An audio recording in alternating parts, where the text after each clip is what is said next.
Hello and welcome to Editing with My Wife. Now with more pauses. My name's the Hooded Philosopher and I'm here with Cheesy Loops. Cheesy, what's up? In today's episode, we might be getting a little saucy. Steamy. Sensual. It's not too graphic, but It was the result of a bet. highly... She didn't think I could do it, so now she gets to read it. It's highly suggestive. It's a little bit sexual, Yes. but nothing too graphic or anything, I don't think. Maybe think a little graphic. it edges on a bit graphic. Well, I am not some sort of twisted pervert or anything. Just a freak of nature. So what happened in the last chapter, so we can keep up? In the last chapter, the boy gets saved after his encounter with Frelick. Sorry. And they are headed out of River's Force. On the way, the boy sees someone fishing and asks questions about it. Give me Tresca a chance to expand her knowledge. And then Enola comes up, greets the boy, reminds him that Draylen's gone, and then takes off to go tell River's Force that Marcus is coming. And then Nathaniel and on them just took off to the next thing. Yep, they were on their way to Rokai of Plenty. So, now we have chapter 21, but before we get into that, is there anything you want to say? Anything I want to say? No, today was my day off. I've been enjoying my time painting, some little figures I've been doing. And most importantly, you posted something on Wattpad for me. I did. We did start posting on Wattpad. Hooded's Problems of Another World. So you can go read it if you want to. So if you want to go read the physical copy of it on your own, at your own pace, in your own voice, it is there. My goal is to post at least 1 or 2 chapters a day. And hopefully I can also post this book on there as well. So that way we can get to a point where we're caught up. The chapter that goes out that day will be also posted on Wattpad. So you can read it yourself. Is it this? Is that how they can find me? Yes. Great. So that's how you can find Hooded on If Wattpad. you'd rather read the words, you can always do both. And then comment. I would like some comments. But Wattpad is free with some ads.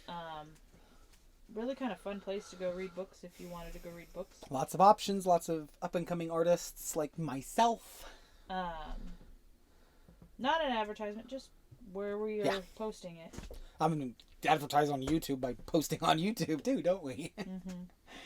But this is another book club, another chance. Chapter 21. God, now I have to read it. Good luck. It's not so bad until the very end. It is. And that's it. Yeah. It's like literally the last few paragraphs. That's it for the rest of the book.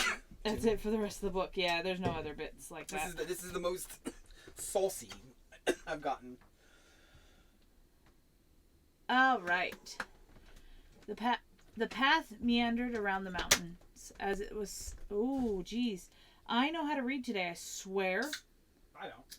The path meandered around the mountains. It was slow, but Tresca had a plan. You see, all the leaders were madly in love with her. She was never able to return the favor. Rokai's suspicious nature made him dangerous, and she didn't like the kind of danger he was a part of. Besides, he wasn't that kind to begin with, so when he proposed, she told him just that. He was understanding, which she never forgot. They came upon the first town.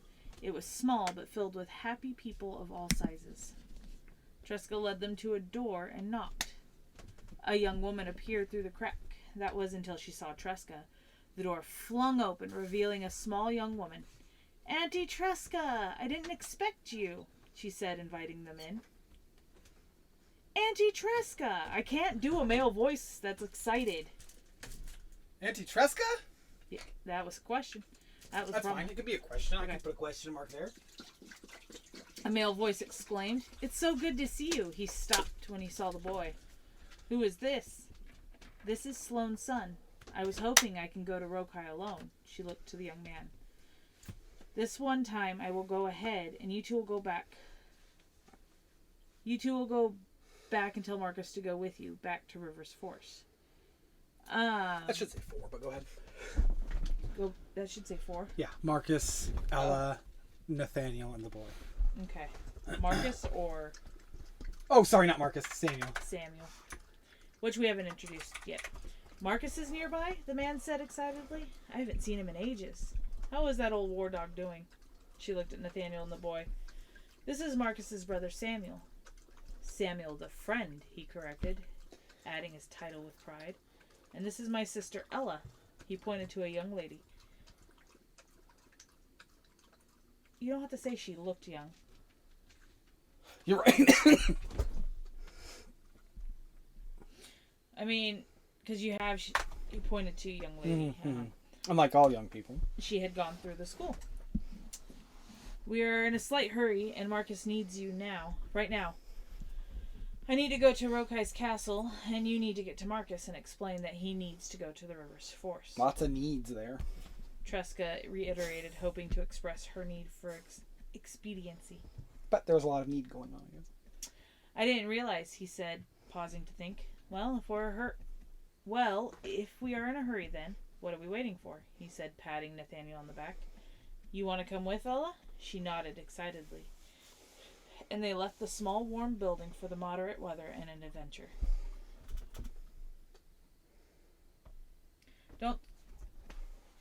That's where we were. I would say wait to scroll there for now. Just to give us our warning ability. Tresca was the first out the door after saying goodbye. She walked alone with a kind of magical urgency, her vial of mind helping her carry some of her meager frame over low hills as a shortcut. The last thing she wanted was for anyone else in her party to be there. Tresca knew what she had to do, or rather what she wanted to do. It was to be done alone. Without any of the boys, she reached it several times quicker. The only other village on the island was sprawling, with a massive castle at the top of a mountain. She gave up on letting the ground take her where she needed to be, so she leaned heavily on her vial of mind to carry her over the city and into the castle at the top. A bell pealed above it. She pressed on. When she got up to the castle's entrance, the guards let her in. She walked in proudly and asked the attendant for Rokai's presence. The gentleman took off, returning moments later, stating formally, Rokai of Plenty will be here shortly. He has asked me to guide you to his office. She followed. He led her to a small room filled with various instruments. Front and center on his desk was his infamous dagger, surrounded by various other implements. She walked over to the table, picking up a small leather crop. Last time I saw you holding one of those made my heart palpitate. Rokai had come into the room. He stood just taller than Tresca. Long black hair, tall and skinny, like a well-dressed ferret. Tresca had always been partial to ferrets. She turned around. Her heart began beating in her chest. She had begun to second-guess the plan until she turned around and saw him. Right? It looks fine to me. Either way. Okay. She began to second-guess the plan. Until she turned around and saw him. Yeah, and that's why I was saying she had begun to. You haven't aged a day, she stared into his eyes. I had forgotten how captivating your blue eyes are. If only all those years ago I caught your eyes, then maybe I could be happy. He was looking back into her eyes. She put the writing crop down and walked over to him. I am here with an offer, Rokai. Oh? Are you here to pull me over to the resistance like you did Force? She put her hands on his face, caressing his cheeks. I am hoping that your offer all those years ago still stands. She let it hang in the air. My offer was open the whole time, he said, putting his arms around her. She didn't struggle. Instead, she put her arms around him. His hands traveled up and down her back. She put her head on his shoulder. It comes with caveats you may not like. His hands were now caressing her backside. She blushed, the need for physical contact screaming at every thought. She held fast to what she needed to do. I need you to step down and give me the dagger. Alright, we're going to scroll. I want to pause here and say this was for my wife. She wanted to know if I could do it. That's all. That is all. So tell me how I did in the comments below. He stopped. That is a big ass, Tresca. His hands lay still on her backside. It sparked an intense urge. Oh my lordy. Okay. She slipped her hand down his pants. Perhaps we can discuss it after some time together.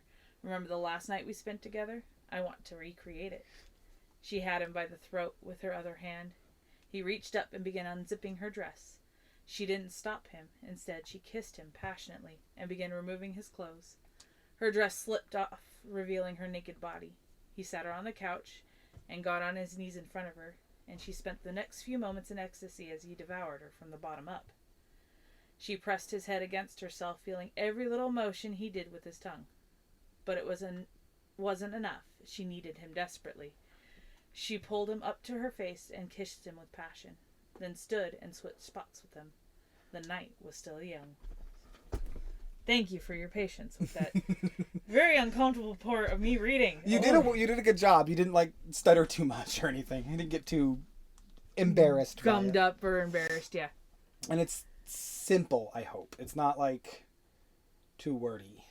No, it's simple. Get the point across.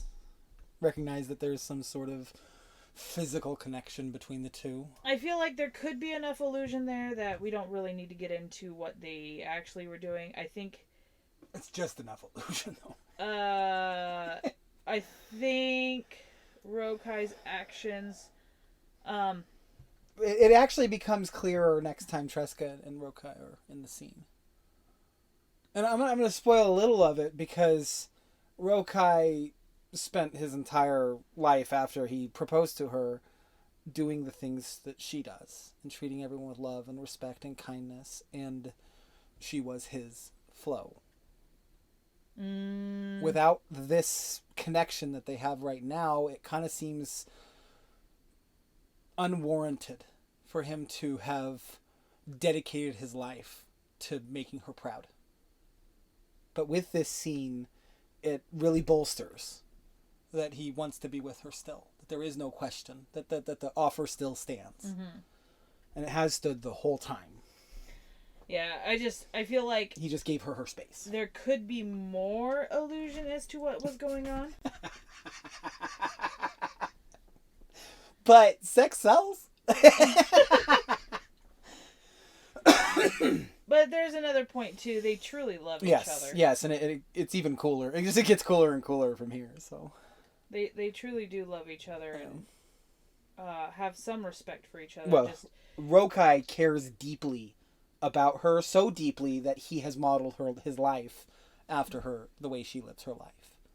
Mm-hmm. Loving his people, caring about his people, really showing that he's not letting this magic problem interfere with his own mind, because he's got his head set in Tresca's mind. And it was really important. Otherwise, Rokai is a bad guy. Right. And Tresca isn't just doing this to switch him over. She truly cares about Rokai. Plus, sexy, sexy, sexy! Oh, my Lanta. It's like you. You're sexy. Oh, stop it. We've been married for how long? And I'm supposed to stop now? Should have said that a long time ago.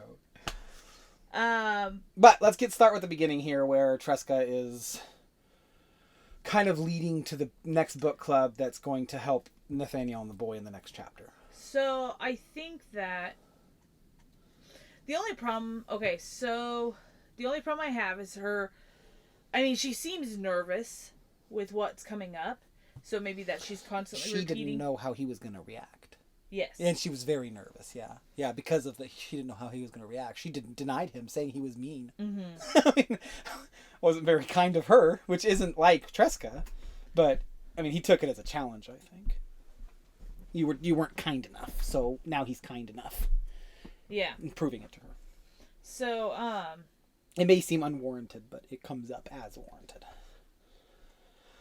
And I win, I think. I think I can do it well. I could probably do a little more illusion, you're right, but it's not as sexy. Anyway, I need to get off that. Yes. Because we're back at Samuel and Ella. So we're in a slight hurry and Marcus needs you right now. Yes. I need to go to Rokai's castle and you need to get to Marcus. Yes, which you don't realize that there's the need there is how do I say this? They know the need is there now. And it's a need. They need Ella and Samuel. Mm-hmm. Okay. So in the future, remember that. Ella is needed. But it's really repetitive, and There's a lot of places where I was repeating it right. Yeah, it's especially right there. Yeah. But she's also trying to kind of push everybody out. Yes. Like, go away, I don't want you to have to see what I'm going to do next. Like, it's a private affair.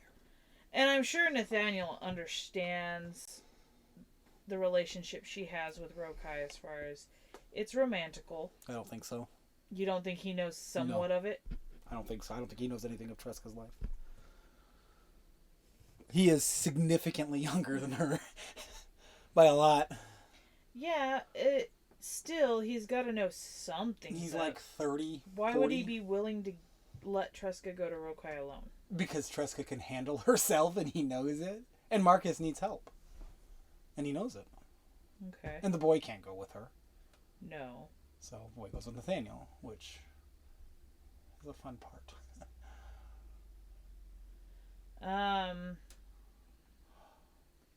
But other than that, other than some repetitiveness, yeah, let's see if we can find some of the repetition. I think it's fine.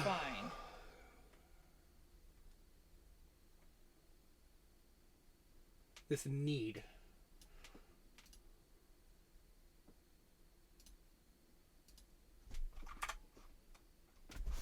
What about needs you urgently?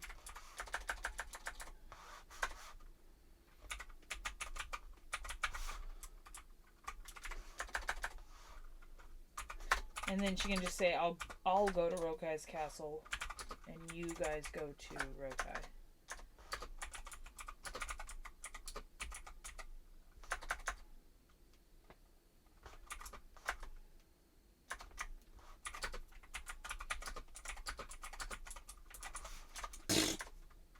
Wow, that was the worst. Okay.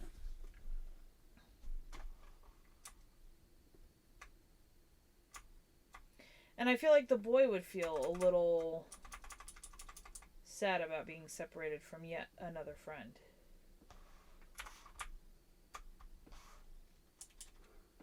And yet another person he trusts. Huh?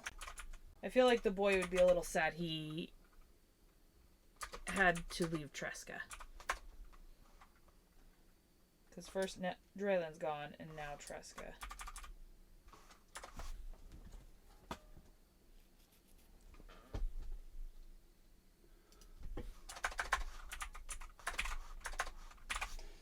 So I have a plan and I want to do it alone. Explain to Marcus that the need to go to River's Force. Tresca reiterated, hoping to express her wish for expediency.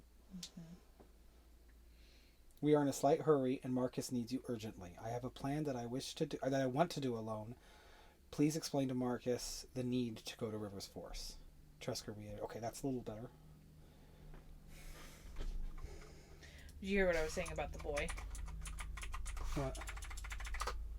First he lost Draylen, and now he's going to be losing Tresca. Yes. It kind of...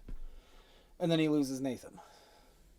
Jeezy Pete. Yeah, there's a short period where he's alone. He's not alone. He's with the rebels. Right, but he's in the army, safe. I mean, it's alone. With Marcus. Actually, he gets to know Marcus, and Marcus helps him understand some things. Oh, nice. Yeah. Without the hand language. I think Enola's there. Oh, okay. And that's why... he's going to naturally lean on the hand language. You're not going to see him use the Vial of Mind until it's important. Okay. And even then, the importance is not what you're going to expect, I think. And then we got to talk about the way I was talking about the way the magic was happening when she was traveling. Because that got a little unclear to you, right? Yeah, because it wasn't her lifting herself. It was the vial of mind lifting her, releasing some of the weight on her. And right, but in which way? Because if Tresca's is the ability to move objects, it's like telekinesis. She can move things. It's just not quickly. It's just like more like creating a anti-gravity environment. So it's kind of like she made her shoes weightless. Yeah, made her clothes lift her up a little bit, so that way when she was walking uphill was simple as heck. Mm-hmm. Yeah, like almost like helium helping. Is there a way you can make that a little bit clearer for the reader, so the reader doesn't have an issue? Since I did.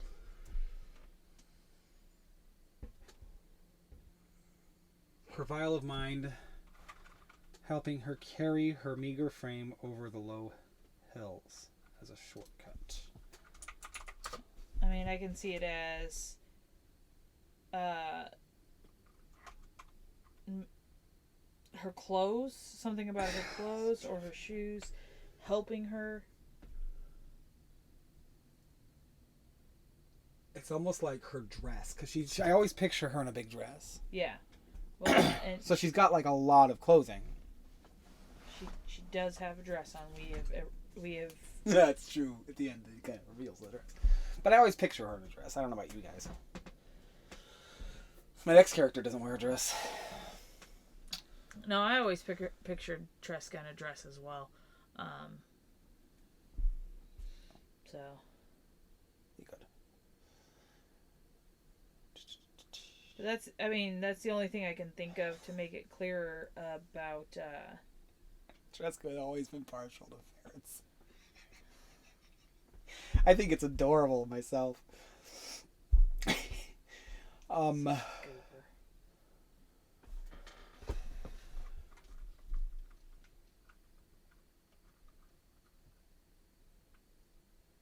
What you thinking?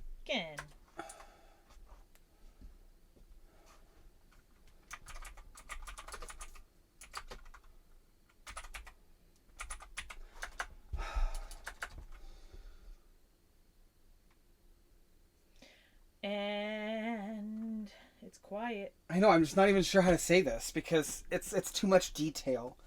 Too much. So let's talk about what's happening here. Okay, let's reframe it. So there's low hills. There's low hills with a mountain, several mountains off in the distance, not very far off, but off in the distance.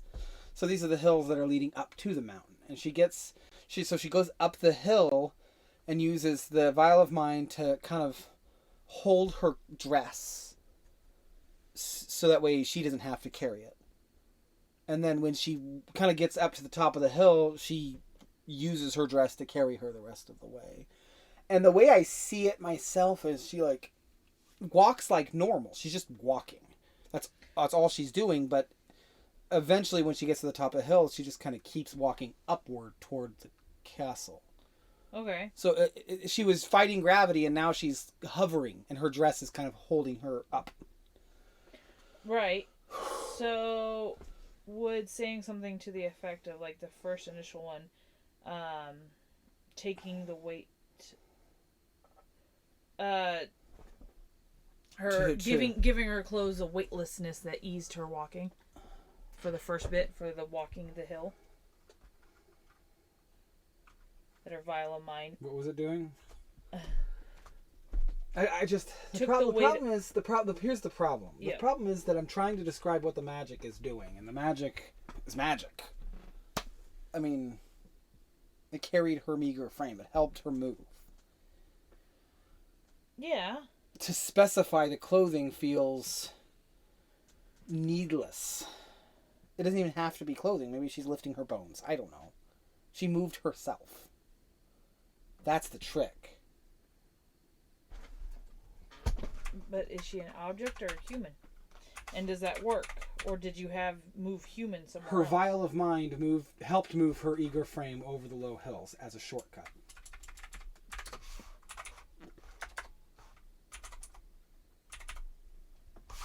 How about that? Her vial of mind helped move her meager frame over the low hills as a shortcut.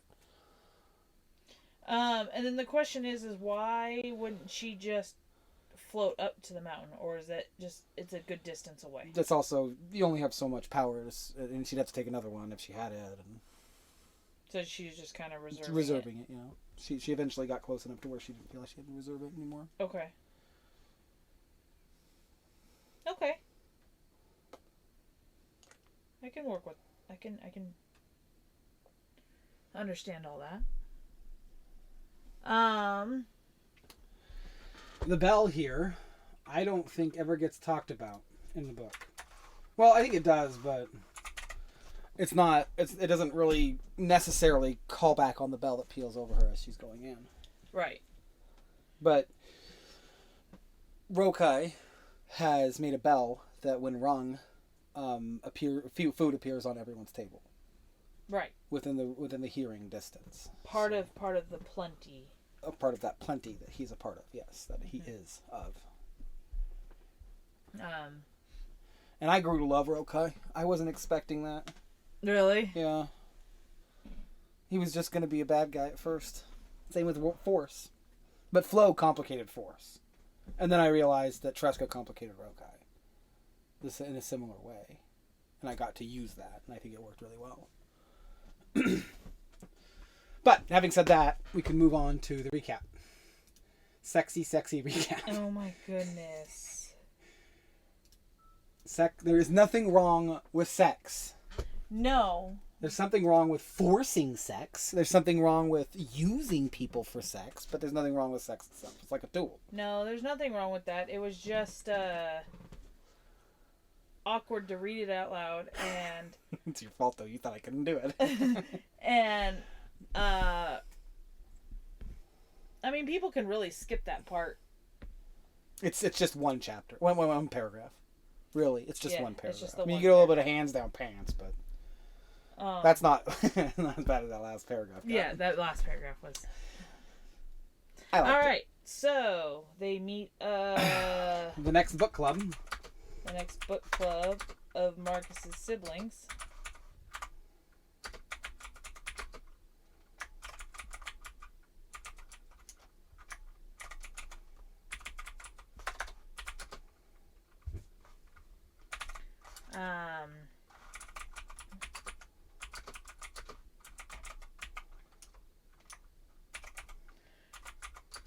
Tresca thinks as she moves, Rokai still loves her, and ... No, about chicka wow wow. Oh my goodness. I think that's fine. Thanks everyone for listening. Like, comment, and subscribe. Comment and tell me how I did. If you're into this kind of stuff. And if you're not, let us know that you skipped it. Yeah, let us know if you skipped it, honestly. Because Well, if it's better that I just write for my audience and my audience doesn't want to hear this, I'm fine with that. But I want to practice a lot of things, and this is one of the things. You should put a timestamp thing in there so we can... Like I'm going to do that amount of work. Thanks, everyone. Have a good day. I love you. Bye. Bye.